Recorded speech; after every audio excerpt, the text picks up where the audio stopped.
Hello and welcome to the final review, as of now at least until Fast 9 comes out, of the Fast and Furious series Look Back here on the channel. Obviously, of course, it is Fast and Furious presents Hobbs and Shaw, and that is what I'm going to start this video. I'm not going to call it Fast and Furious Hobbs and Shaw, I'm not going to call it Hobbs and Shaw. It's Fast and Furious presents Hobbs and Shaw. That's the title of the movie, that's what this review is going to be called. But yeah, this is Hobbs and Shaw, otherwise known as Fast and Furious presents Hobbs and Shaw, and obviously it's the spin-off of the two Hobbs and Shaw characters. Now, in reality, I just want to say that, to be quite frank, you could just take this movie out of the context, and it doesn't have to be part of the Fast and Furious franchise. Quite frankly, I only think they put Fast and Furious Presents on the titles. People remember it's actually in the Fast and Furious universe because there is no mention of Dom and his crew. There is no mention of any other characters or anyone else in the universe. There's no cars from the rest of the universe. There's nothing.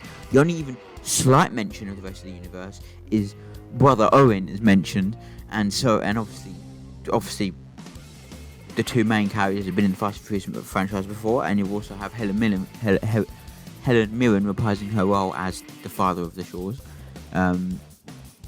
But yeah, other than obviously Helen Mirren and then the name dropping of dear Brother Owen Shaw, there is no other connections to the Fast and Furious universe. There's no mentioning of Dom. There's no mentioning of Brian, Mia, Letty, Cypher, any of those guys. And considering that we saw these two characters last in the final scene of Fate of the Furious, I get it's a spin-off, but you know, even Tokyo Drift was technically a spin-off, if you want to be super serious. And even that film had Vin Diesel in it at the very end. But this film, there's no mention of any of those people at all. It's not even produced by Vin Diesel, which at the very least I thought it's his franchise, it's his baby. He would be producing this film, but he's not on the producer base at all. Instead, it's produced by Statham and Johnson themselves, Dwayne Johnson and Jason Statham, you know, the leads. But anyway, on to the actual film itself. I think, again, the concept is brilliant. A spin-off with these two guys, and the execution is even better, if you ask me. I think this is one of the funniest and most action-heavy films in the entire franchise, and it is brilliant. I have to admit, I think this film is quite possibly, you know, it's really hard to put this one in connection with the others when listing them all, but I have to do the list after I've recorded this video. I'm going to jump straight into the list before doing any other stuff. But yeah, again, I think this is really funny. The two have genuinely very good chemistry, no joke. The two main actors and main characters have great chemistry. It's funny to see them be just bickering and arguing. It's fucking funny. The action, obviously, because this film is directed by David Leitch, who, if you don't know that name, let me just list you a couple of movies this man has directed. John Wick Chapter 2, John Wick, Deadpool 2. Do I need to say any? And Atomic Blonde as well.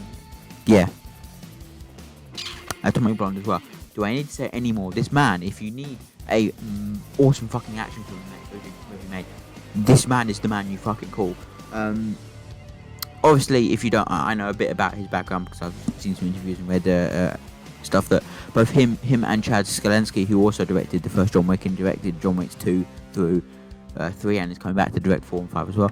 Both of them were previously stuntmen, so it makes sense that they know the action better than anyone because they're previously stuntmen, and most famously, Skolensky himself was actually the stunt double for Keanu Reeves on The Matrix. So there's a fun fact for you. That's completely got nothing to do with this fucking film at all. But yeah. So when you have David Leitch on a film, you know, A, it's going to have good action, and B, the music is going to be one by Tyler Bates. And that is, of course, true. Tyler Bates, if you don't know, is another talented composer who's basically the right-hand composer of both James Gunn and David Leitch. Unfortunately, Tyler Bates isn't doing the score for the Suicide Squad. Would be awesome, and he should be, but I think he even was early in production on the Suicide Squad, but he got replaced by someone else, which is sad face. But yeah, so if you ever seen a James Gunn film, chances are the music's by Tyler Bates. If you've ever seen David Leitch film, chances are the music's by Tyler Bates.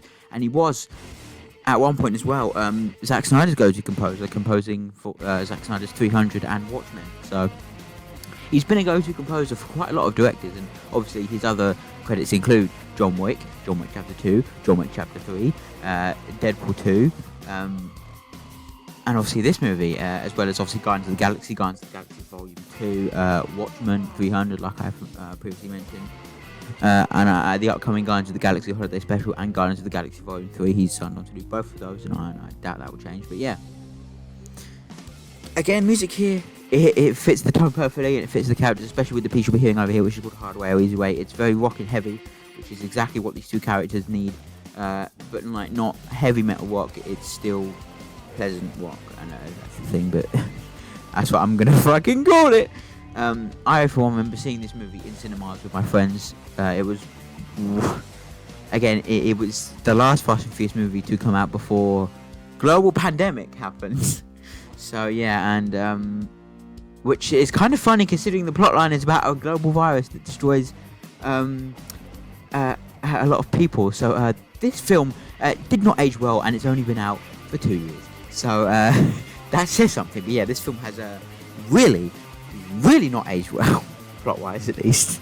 And no one seems to talk about that. But again, maybe that's hidden under the fact that the action is fucking brilliant, and the characters have such great dialogue together that the story doesn't really matter what they're doing, as long as they're doing it with this much style, this much fucking action, and this much fucking awesomeness.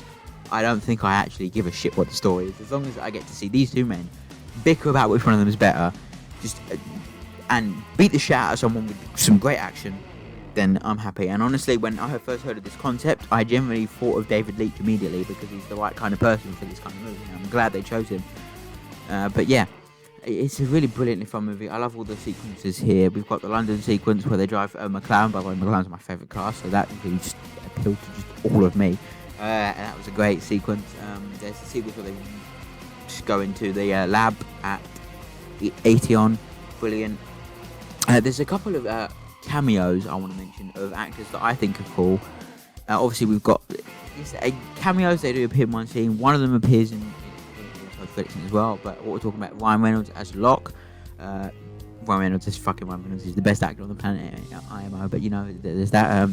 We have Eddie Marston, who's a frequent collaborator with both Guy Ritchie and David Leitch. So yeah, and he plays a scientist in this movie. We have Rob Delaney, who was in Deadpool 2 and Bombshell as another CIA agent, which is fun. So yeah, those are the cameos that really come to my mind. Oh, and obviously there's one more, another one where you can't really go without a rock film without having this guy in it, and that's Kevin Hart as Dinkley, Agent Dinkley, Air Marshal Dinkley. So that's fucking funny.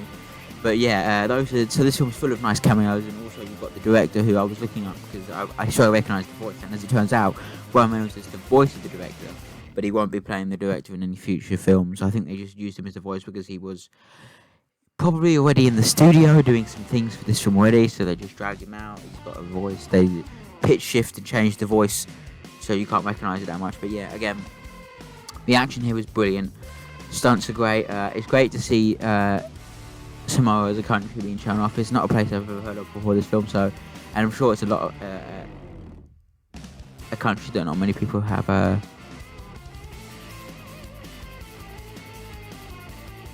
really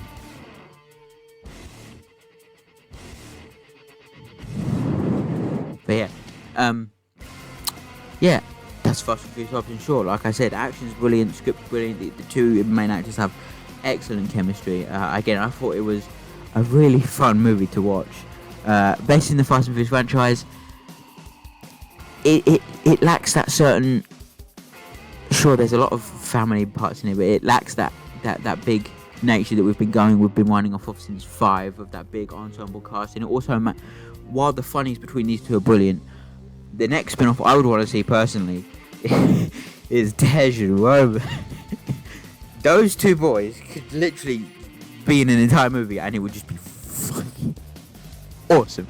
But yeah, again, it lacks those two personally.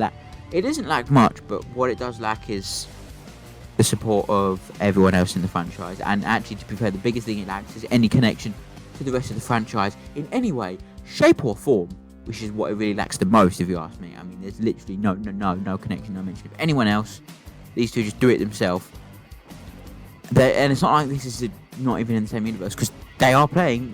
Dwayne Johnson is playing Luke Hobbs, and Jason Statham is playing Deckard Shaw. They are playing the characters from the Fast and Furious films that they portrayed.